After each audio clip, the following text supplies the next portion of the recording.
নতুন রাজনৈতিক দল জাতীয় নাগরিক পার্টির নেতা হাসনাত আবদুল্লাহর ফেসবুক পোস্ট এবং সেই ফেসবুক পোস্টকে কেন্দ্র করে সভা সমাবেশ, সোশ্যাল মিডিয়ায় পোস্ট, নানাভাবে সেনাবাহিনী প্রধান জেনারেল ওয়াকরুজ্জামান এবং সেনাবাহিনীর বিরুদ্ধে যেভাবে অত্যন্ত গর্হিত ভাষায় আক্রমণাত্মক, অপমানজনক, ঔদ্ধত্যপূর্ণ বক্তব্য দেওয়া হচ্ছে, তার পরিপ্রেক্ষিতে ক্যান্টনমেন্টে সেনাবাহিনীতে তুমুল প্রতিক্রিয়া হয়েছে। এমনকি সাধারণ সেপাই, যারা নন কমিশন সাধারণ সেপাই, যারা সারা বাংলাদেশে এখন দায়িত্ব পালন করছে, তাদের মধ্যেও ক্ষুব্ধ প্রতিক্রিয়া তৈরি হয়েছে। তবে সেনাবাহিনীর হাইকমান্ড অত্যন্ত প্রফেশনালভাবে বিষয়গুলো নিয়ন্ত্রণে রেখেছেন এবং নিয়ন্ত্রণে রাখার চেষ্টা করছেন। সেনাবাহিনীর হাইকমান্ড তারা মনে করছেন যে তারা তাদের দায়িত্ব পালন করবেন, কোনো হঠকারী কোনো কাজ করা যাবে না এবং কাউকে করতে দেওয়া যাবে না। তাদের মাথায় একটি কাজ, একটি গ্রহণযোগ্য, একটি দৃষ্টান্তমূলক একটি নির্বাচন অনুষ্ঠানে সহযোগিতা করা এবং তার মাধ্যমে নির্বাচিত জনপ্রতিনিধিদের হাতে দেশকে তুলে দেওয়া। সে পর্যন্ত তারা ধৈর্য ধরতে চান। তবে গত দুদিনে এ নিয়ে বিভিন্ন পর্যায়ে সাধারণ সেপাই থেকে শুরু করে কমিশন অফিসার, হাই লেভেলের অফিসার, নানা পর্যায়ে তাদের ব্যক্তিগত পর্যায়ে এই বিষয়গুলো নিয়ে কথাবার্তা হয়েছে। একে অপরের কাছে তাদের ক্ষোভ প্রকাশ করেছেন এবং স্বাধীনতার পর কখনো সেনাবাহিনীকে নিয়ে এইভাবে কেউ এত ঔদ্ধত্যপূর্ণ আচরণ করেনি বা করার সাহস দেখায়নি। এখন তারা দেখাচ্ছে, সেই বিষয়গুলো তারা পরস্পরের মধ্যে শেয়ার করেছেন বলে এরকম কিছু তথ্য নানা সূত্র থেকে জানা গেছে। তবে সেনাবাহিনীর হাইকমান্ড পুরো পরিস্থিতি তাদের নিয়ন্ত্রণে রাখছেন এবং জানা গেছে আজকে সেনাবাহিনীর ঊর্ধ্বতন কর্মকর্তাদের একটি গুরুত্বপূর্ণ বৈঠক হবার কথা রয়েছে এবং সেই বৈঠকে সামগ্রিক পরিস্থিতি পর্যালোচনা করে সেনাবাহিনী কি করতে পারে বা সেনাবাহিনীর ভূমিকা কি থাকা উচিত, এরকম একটি পরিস্থিতিতে সেই বিষয় নিয়ে আলাপ আলোচনা হতে পারে বলে বেশ কয়েকটি সূত্র আমাকে জানিয়েছে।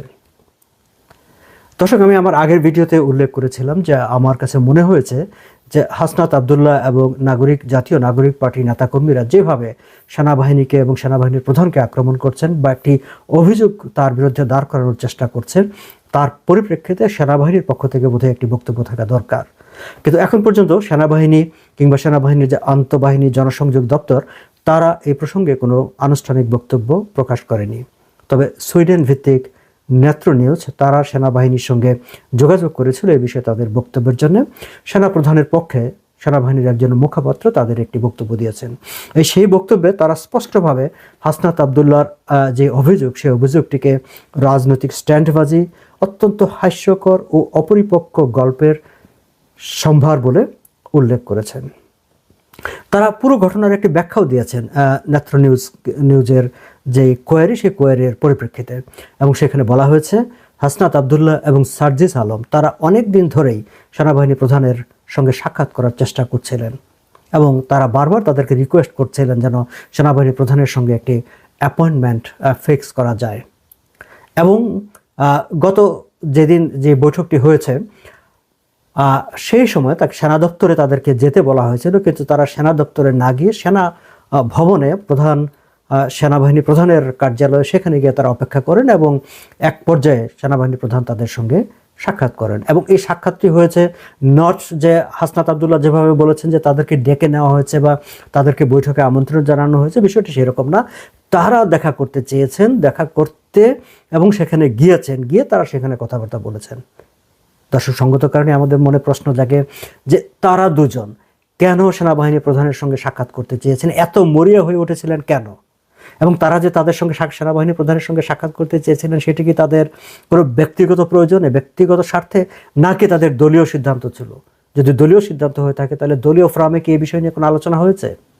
কিংবা সেনাপ্রধানের সঙ্গে বৈঠক শেষ করে সার্জিস এবং হাসনাত আবদুল্লাহ তারা কি তাদের পার্টি ফোরামে গিয়ে আলোচনা করেছেন যে আমরা সেনাবাহিনী প্রধানের সঙ্গে এই বিষয় নিয়ে কথাবার্তা বলে এসেছি? যদি না করে থাকেন তাহলে কেন করেননি? এই প্রশ্নগুলি কিন্তু আমাদের মনে আসে। যাই হোক, আমি আবার সেনা দপ্তরের যে ব্যাখ্যা, সেই ব্যাখ্যাতেই যাই। সেনা দপ্তরের ব্যাখ্যায় কিন্তু বলা হয়েছে যে সেনাবাহিনী প্রধানের সঙ্গে তারা যখন কথা বলেছেন, সেখানে প্রসঙ্গক্রমে সেনাবাহিনী প্রধান তার ব্যক্তিগত মতামত দিয়েছেন। যখন নির্বাচনের প্রসঙ্গটি এসেছে যে তখন তিনি বলেছেন যে ক্লিন ইমেজের যারা যাদের বিরুদ্ধে কোনো অভিযোগ নাই, ফৌজদারি কোনো অভিযোগ নাই, মামলা নাই, তাদেরকে নির্বাচনে অংশগ্রহণ করার সুযোগ দেওয়া হলে আন্তর্জাতিক পর্যায়ে এই নির্বাচনটি গ্রহণযোগ্য হবে, হুইচ ইজ ট্রু। এবং তিনি এও বলেছেন যে এটি রাজনৈতিক দলগুলো মিলে সিদ্ধান্ত নেবে। তাহলে দেখা যাচ্ছে যে সেনাবাহিনী যে বক্তব্য নেত্র নিউজকে দিয়েছে, তা আমরা যদি সেটিকে বিবেচনায় নিই, তাহলে দেখা যাচ্ছে যে সেনাবাহিনী প্রধান তাদেরকে চাপ দিয়েছে যে আওয়ামী লীগকে ছাড়া বা হাসনাত আবদুল্লাহ যেসব কথাগুলো বলছেন সেই কথাগুলো কোনো ভিত্তি আমরা খুঁজে পাই না। তাহলে হাসনাত আবদুল্লাহ এই কথাগুলো কেন বললেন? সেনাবাহিনী প্রধানের বিরুদ্ধে একটি অভিযোগ তিনি কেন তুললেন? এই প্রশ্নটা কিন্তু আমাদের সামনে আসে। দর্শক, এই বিষয় নিয়ে আলাপ আলোচনা করতে গিয়ে, খোঁজ খবর করতে গিয়ে আরও খুব চাঞ্চল্যকর কিছু তথ্য আমাদের কাছে এসেছে। আমি এই তথ্যগুলো শেয়ার করব, যদিও আমার পক্ষে, যেহেতু আমি কানাডায় থাকি, বাইরে থেকে মানে ইন্ডিপেন্ডেন্টলি যেটাকে বলে যে তথ্য যাচাই করা, সেই যাচাই করাটার সুযোগ হয়নি। বাট নানা সূত্র থেকে যে পাওয়া বিভিন্ন ঘটনা, মানে কথাবার্তা, ঘটনা প্রবাহের যেসব তথ্যপত্র সামনে আছে, সেগুলো আমি জাস্ট আপনাদের সঙ্গে আমি শেয়ার করছি। আমি আমার গতকালকের ভিডিওতেও আলাপ করে এই প্রসঙ্গটি উল্লেখ করেছিলাম যে বিভিন্ন সূত্র বলছে যে হাসনাত আবদুল্লাহ যে পোস্টে দিয়েছেন, সেই পোস্টের ব্যাপারে, তার কন্টেন্টের ব্যাপারে প্রধান উপদেষ্টা ডক্টর মোহাম্মদ ইউনূস অবহিত আছেন। আমি তারপরে অন্য একটি পত্রিকার একটি নিউজে দেখেছি যে শুধু ডক্টর মোহাম্মদ ইউনূস না, সেখানে আসিফ নজরুল এবং আরও কয়েকজন, মানে অন্ততপক্ষে আরও 2জন উপদেষ্টা সেখানে ছিলেন, তারা মিলেমিশে এই বক্তব্যটি ঠিক করেছেন। এবং আমার অন্য একটি সূত্র বলছে যে আসলে এই ঘটনাটির সূত্রপাত হয়েছে গত 19 মার্চ, যখন সেনাবাহিনী প্রধান উপদেষ্টার সঙ্গে সৌজন্য সাক্ষাতে যান। এবং সেনাবাহিনী প্রধান সৌজন্য সাক্ষাতে যখন যান, প্রধান উপদেষ্টার সঙ্গে যে আলাপচারিতা হয়, সেখানে তিনি স্পষ্ট করে বলেন যে দেশের সামগ্রিক পরিস্থিতি তুলে ধরে, এমনকি সেনাবাহিনীর, তিনি মূলত সেনাবাহিনীর পয়েন্ট অফ ভিউ থেকে, যে সারা দেশে সেনাবাহিনীর সদস্যদেরকে আর রাখা যাচ্ছে না, তারা সেখানে থাকতেও চাচ্ছে না, দে আর ফিলিং টায়ার্ড নাও, এবং অনেকেই নানা রকম মানে ঘটনা প্রবাহে জড়িয়ে পড়ছে, ফলে সেনাবাহিনীর ডিসিপ্লিন সেখানে নষ্ট হচ্ছে, ফলে তাকে সেনাবাহিনী ফিরিয়ে আনতে হবে, ফলে এখন সরকারের উচিত হবে আসলে ইলেকশন তফসিলের দিকে যাওয়া। এবং তিনি সেনাবাহিনী প্রধান স্পষ্ট করে বলেন যে ডিসেম্বরের পরে আসলে তার সেখানে সেনাবাহিনী রাখা সম্ভব হবে না, এই সাপোর্টটা দেওয়া সম্ভব হবে না, তাকে সেনাবাহিনী ব্যারাকে ফিরিয়ে নিতে হবে। ফলে সরকার যেন, ডক্টর মোহাম্মদ ইউনূস যেন ডিসেম্বরের মধ্যেই নির্বাচনের ব্যবস্থাটি করেন। এবং এই যে সেনাবাহিনী প্রধান এই কথাটি যে বলেছেন বলে যে সূত্রগুলো বলছে, তারও কিন্তু একটি কারণ আছে। কারণ হচ্ছে, দর্শক, আপনারা জানেন যে এখন আন্তর্জাতিক, আমি একাধিকবার বলেছি যে আন্তর্জাতিক আমাদের বন্ধু রাষ্ট্রগুলো আছে, তাদের প্রতিনিধিরা যখন এনগেজমেন্ট করেন বাংলাদেশের সঙ্গে, তারা মূলত সেনাবাহিনী প্রধানের সঙ্গেই তাদের কনসার্নগুলো তারা জানান। এবং ইতিমধ্যে মাত্র কয়েকদিন আগে জাপানের রাষ্ট্রদূত তার সঙ্গে দেখা করেছেন, এর আগেও চীনের রাষ্ট্রদূত দেখা করেছেন, বিভিন্ন ফরেন যারা প্রতিনিধি তারা সেনাবাহিনী প্রধানের সঙ্গে যখন সাক্ষাৎ করেন, তাদের নির্বাচন নিয়ে যেমন কনসার্ন থাকে যে কবে বাংলাদেশে একটি নির্বাচিত সরকারের কার্যক্রম শুরু হবে, সেই বিষয়ে যেমন তাদের কনসার্ন থাকে। কিন্তু বিশেষ করে জাপানের রাষ্ট্রদূত, আপনারা জানেন যে বাংলাদেশে জাপানের একটা বড় ধরনের বিনিয়োগ আছে, এবং তারা তাদের বিনিয়োগ নিয়ে এখন একটা উৎকণ্ঠায় আছে, বিকজ অফ যে ল অ্যান্ড অর্ডার সিচুয়েশন। বাংলাদেশে যেই নৈরাজ্যকর পরিস্থিতি তৈরি হয়েছে, আইনশৃঙ্খলা পরিস্থিতির অবনতি সহ, এবং সুশাসন একেবারেই নাই দেশটিতে, ফলে জাপান সরকার তাদের বিনিয়োগ নিয়ে, জাপানি বিনিয়োগকারীরা তাদের উদ্বেগের কথা জাপান সরকারকে জানিয়েছে।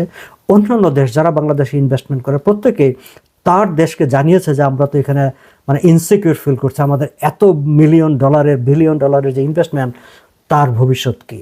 ফলে ওই সব দেশগুলো থেকে সেনাবাহিনী প্রধানের কাছেই তাদের মানে অসহায়ত্বের কথাটি জানানো হয়েছে, তারা তার কাছে জানতে চেয়েছেন যে এই পরিস্থিতির অবসান কবে ঘটবে। ফলে সঙ্গত কারণে সেনাবাহিনী প্রধান একটা চাপের মধ্যে আছে, এবং এটি আন্তর্জাতিক মহল সবাই জানেন যে এই সরকারের সবচেয়ে বড় খুঁটি বা বড় মানে সরকারকে সমর্থন দেওয়ার ক্ষেত্রে একটা ভাইটাল রোল হচ্ছে সেনাবাহিনীর। ফলে সেনাবাহিনী প্রধানের উপর মানে ডিপ্লোম্যাটিক প্রেশারটা সবচাইতে বেশি, এবং যেই প্রেশারটা আসলে ডক্টর মোহাম্মদ ইউনূস ফিলও করছে না, কারণ তার যেহেতু কোনো এনগেজমেন্ট নাই, তার সাথে যেহেতু কোনো এনগেজমেন্ট নাই, ফলে সেনাবাহিনী প্রধান বাধ্য হয়ে অনেকটা চাপই দিয়েছেন 19 মার্চে তার যে বৈঠক প্রধান উপদেষ্টার সঙ্গে, সেই বৈঠকে যেন ডিসেম্বরের মধ্যে নির্বাচনটি অনুষ্ঠানের ব্যবস্থা নেওয়া হয়, আদারওয়াইজ তার পক্ষে মানে এই যে আর্মিস, তাদেরকে আর মাঠে রাখা সম্ভব হবে না। সূত্রগুলো বলছে যে ডক্টর মোহাম্মদ ইউনূস এই বক্তব্যটাকে ভালোভাবে নেননি এবং তিনি সেটি নিয়ে পরবর্তীতে বাকিদের সঙ্গে আলাপ আলোচনা করেন এবং সেই জায়গা থেকে আসলে এই পরিস্থিতিটি তৈরি হয় এবং তারই ধারাবাহিকতায় পরিকল্পিতভাবে হাসনাত আব্দুল্লাহ এই অভিযোগটি তোলেন এবং সেটিকে ধরে একটি অস্থিতিশীল পরিবেশ তৈরির চেষ্টা করা হয়, যাতে অস্থিতিশীলতাকে দেখিয়ে নির্বাচনটাকে অনির্দিষ্টকালের জন্য ঠেকিয়ে দেওয়া যায়। আমাদের সেনাবাহিনী এখানে অবশ্যই দায়িত্বশীল ভূমিকা পালন করেছে। শত উস্কানির মুখেও তারা শান্ত থেকেছে। তারা এখানে কোনো ধরনের অ্যাকশনে যায়নি। শুধু শুক্রবারে তারা সমাবেশটি হতে দেয়নি, সেটি